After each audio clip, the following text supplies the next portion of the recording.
Сіз диніңізді сүйесізбі, сүйбейсізбі көрініп тұрады. Диніңіз үшін күйесізбі же күйбейсізбі көрініп тұрады. Сіз эшиктен кетип баратып, мен сизге ассаламу алейкум дегенде мындай башыман ылдый карап өтүп кеткениңиз сиздин кимдигиңиз жөнүндө кабар берип турат. Адеп ахлак жөнүндө бүгүн сөз кылып жатабыз. Динди сүйүүгө чейин адеп ахлакты биринчи орунга коюп алышыбыз керек. Кийинүү маданиятын, сүйлөө маданиятын эшикте кетип баратканда бирөөнү карап туруп ассаламу алейкум сестра деп күлүп коюштук орбу? Ассаламу алейкум десең здравствуйте дейт. Эмне деген бул адеп ахлактысыздык нерсе. Салам айтыштыктан уяласыңбы? Пайгамбар алейхиссалату вассалам саламды жайылткыла деген го. Сага Аллахтын тынчтыгы, мээрими болсун деген сөзүн эмнесинен уялып здравствуйте дейсиң, мен түшүнбөйм. Жолуңду салынып баратканда сен бүт түрмөнүн спецовкасын кийип баратканда жүрөсүң да, кийин жакшынакай.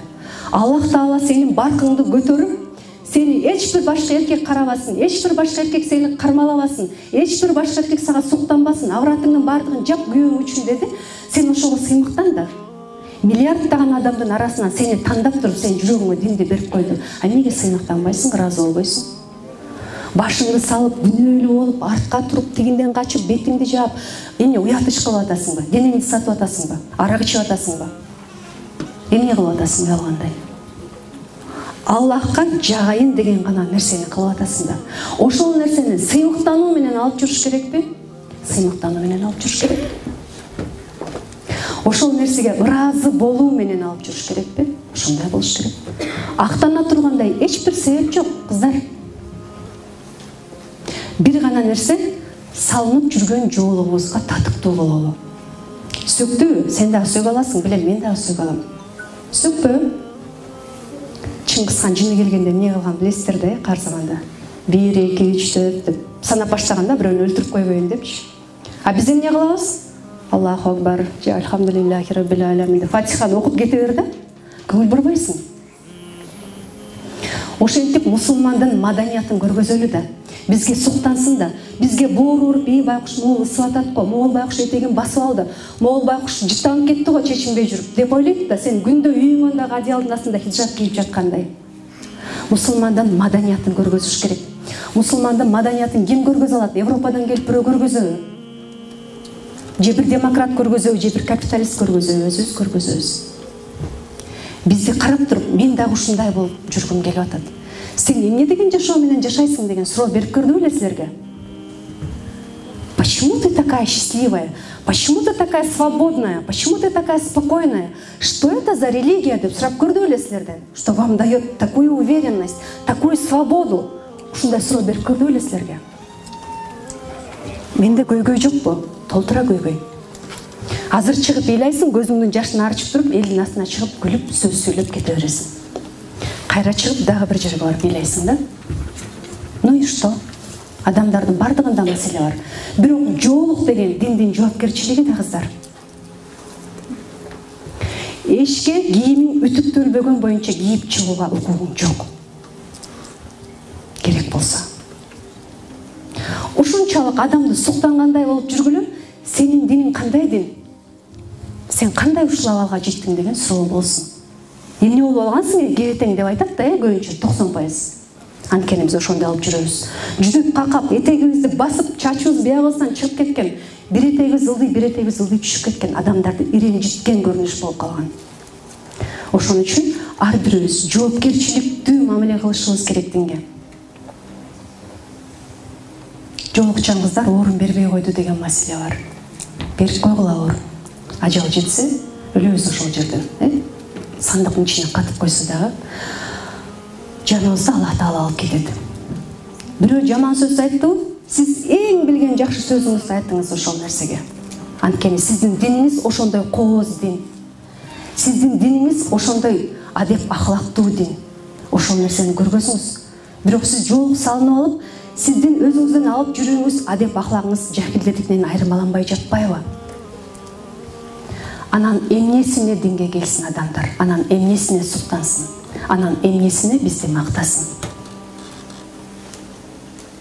Жолда алып жүрүү эрежеси, эшиктен сагыз чайноо, эшиктен түкүрүнүү, эшиктен суу ичүү, басып баратып тамак жөө, катуу сүйлөө, бирөө өтүп баратса күлүү, учурашпай коюу, булардын бардыгы мусулманчылыкка жатпайт кыздар. Сиз эшикке кирип чыкканда бир адам сизден үлгү алып калсын. Мен бүгүн бир жоолукчан айымды көрдүм. Билесизби, айырмаланат экен биздин коомдон. Ушунчалык сыпай экен, ушунчалык токтоо экен, ушунчалык сыймыктанып кетип баратты, ушунчалык таза экен, ушунчалык жагымдуу экен, мен ошондой болгум келип атат деп бир жаш кыз айтсын. Тиктокту карап алып, мен дагы бийлегим келип атат, оозумду боёгум келип атат деп атпайбы? А сиз үлгү болуп атасызбы? Тиктоктон тиги билбейм, Инстаграмдан бирөөнүн аркасынан ээрчип атса жаман көрүп атабыз, Там Аселби, Айперби, кимди да билбейм, бирөөнү торуп атат деп.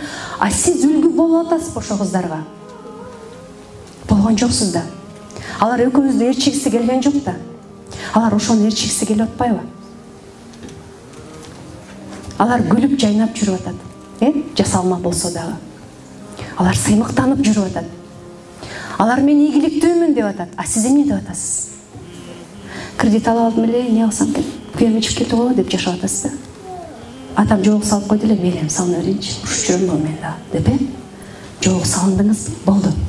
Милдеттүү түрдө илим алыңыз. Эшикке чыгып баратканда күндө ойлонуңуз, мен күндө чыгып баратып айтам. Мен бүгүн ислам динин эшикке алып чыгып баратам. Это великая религия. Я сегодня представитель этой великой религии деп чыгыңыз. Сиз жалгыз бүгүн үлгү болуп кое аласыз. Бир адам дүйнө жүзүн өзгөртө алат, билесизби? Чингисхан, Наполеон. Пайгамбарыбыз алейхиссалату вассалам. Үлгү болуп атабы? Болуп атат. Дженнифер Лопес деле алып койду. Туура атпайбы барды кыздар, Сөйкөсү мындай экен, колготкасы мындай экен, мындай туфли кийип экен деп. А сиз эмне кантпайсыз? Сиз пайгамбарыбыз алейхиссалату вассаламдын үммөтүсүз.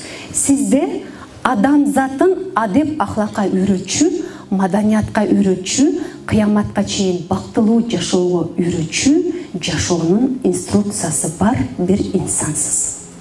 Сиздин колуңузда Курани Карим бар, сизде жол көргөзүп кеткен пайгамбарыбыздын сүннөтү бар. Сиз кайсы жактан жол издеп атасыз? Лопестенби, Трамптанбы, Айжанданбы, Нурзаттанбы? Эмнеге? Балким мен адашып атам.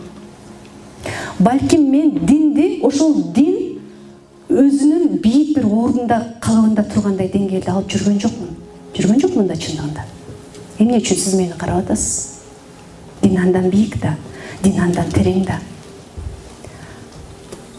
А эртең мен бирөөнү урушуп атканымды көрсөм, эртең мен боенуп алганымды көрсөм, эртең мен бирөөнү сөгүп атканымды көрсөм, динден кайтып кетесизби? Жок. Айжан көкмө экен дейсиз, кетебиз. Ушундай бакытынан баш тарткан деп. Мына динди ушундай кылып карманыш керек. Динде жүргөнүбүзгө сыймыктанышыбыз керек. Убакыт деген нерсе, жыйынтыктайын сөзүмдү, аманат экени Алла Тааладан бизге аманат кылып берилиптир. Азыр сөзүмдү бүтүп коеюн. Эми бир сутка убакытты алып көрөлү. Бир суткада бир жума 168 саат бар экен. Ошонун бир 40 саатын жумушка баралы дейли, 40 саатын уктайлы дейли, 14-15 саатын тамак жейли, 13-14 саатын жолдо жүрөлү. Ошондо бизде бир 20-21 саат бош убакыт калат экен. Ошол бош убакытты эмнеге кетиребиз биз бүгүнкү күндө? Телефонго кетиребиз, Facebook, TikTok, контакт, неважно. Телефон колдонбогондор телевизорду чукуйбуз, телевизор чукубагандар соседти чакыра калып бирөөнү обсуждать этебиз.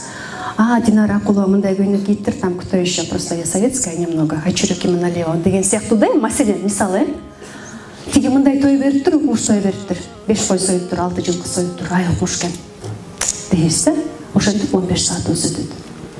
А убакыт аманат экенин унутуп атабыз. Анан кайсы убакта өнүгөлү, кайсы убакта ибадат кылалы, кайсы убакта күйөөбүздүн көңүлүн табалы, кайсы убакта аялыбыздын көңүлүн табалы, кайсы убакта баланы тарбиялайлы. Кайсы убакта исламдагы бир өзүбүздүн милдеттерибизди үйрөнүп алып элге үйрөтөлү. Качан? Көрдүңүзбү? Адам убакытын бөлүштүрүүдө эң негизги приоритеттүү нерселерден башташ керек. Эң биринчи сиздин убактыңызды бөлүштүрүүңүз ибадатка бөлүнүш керек. Бул намаз, Алла Тааланы эстөө, жеп аткан тамагыңызды ойлонуу, могу адал кылыптырбы Алла Таала, арам кылыптырбы? Могу сүйлөп аткан сөзүм азыр туурабы? Ушакпы же ушак эмеспи? Мен эмнеге муну сүйлөп атам? Анализдеп ошонун кылганы туурабы, туура эмеспи деп түшүнүп алайын деп атамбы? Же ушак ради того, чтобы ушак кылыш үчүнбү? Мен бүгүн апама, атама чалдымбы? Ооруп атты эле, өлүп калган жок бекен, түндө ооруп атты эле деп ойлонобузбу? Жок, ойлонбойбуз. Кайсы досум менен барып бүгүн чай ичсем, кайсы жорукту кайсы жерден сатып алсам, кандай модный хиджаб чыгыптыр. Эртең менен тура калып, ибадат кылгандан кийин ата-энесин ким ойлойт? Кимиңер ойлойсуңар? Жоолук сатып алганы баратып, апама да алып коеюнчу дейби бирөө. Кайын журтунун көңүлүн ким ойлойт? Кайнана мынтет жакпайм. А сиз эмне кылып атасыз ага? Бир жолу апа рахмат, сиз мага тарбия берип атасыз. Балаңыз үчүн рахмат деп койдуңузбу? Балаңыз байкуш аракет кылат, домашнийин жасайт, тигинисин жасайт, китебин окуйт. Бир жолу кучактап, балам сага рахмат, менин айтканымдын бардыгын жасап атасың. Бүгүн отуруп ойночу дедиңизби? Убактыңызды бөлүштүрүүдө жакын адамдарыңыз калып, сиздин убактыңыз ушакка кетет, кушунага кетет, доско кетет, көрдүңүзбү? Анан жашоодо уруш каяктан чыкты, атаңдын башынан чыкты болот. Адамдын жашоосундагы көйгөй бири-бирине көңүл жетишпей калгандан гана болот. Убакыт. Күйөөсү айтат, сен мага убакыт бөлбөй койдуң, аял айтат, сен мага убакыт бөлбөй койдуң деп. Ошон үчүн убакыт деген, аманат деген нерсени туура пайдаланалы. Бул жашоодо 70 жыл жашайт экенбиз, 80 жыл жашайт экенбиз. Ошонун жарымын мен жашап койдум. Аркамды карасам, кыйраткан эчтекем жок, ишенесиңерби? Дагы канча жыл жашай билбейм, бирок жашоонун көбүн жашап коюптурмун да мен уже. Жарымын, балким жарымынан көбүн. Андан кийинки ибадаттарым кандай калыпта уланыш керек? Мен Алла Таалага 1 саат бөлүшүм керекпи? 2 саатпы?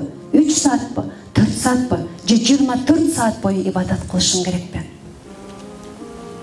Качан өлөм деген гарант эч кимде жок болгондон кийин убакытты приоритеттүү бөлүгүн, эң негизги бөлүгүн Алла Таалага арнаш керек. Алла Таалага убакытты арноо деген нерсе отуруп алып 5 саат бою зикир кылуу эмес. Сиз энеңиздин көңүлүн табууга жумшап аткан убакыттагы Алла Таалага кылып аткан ибадат.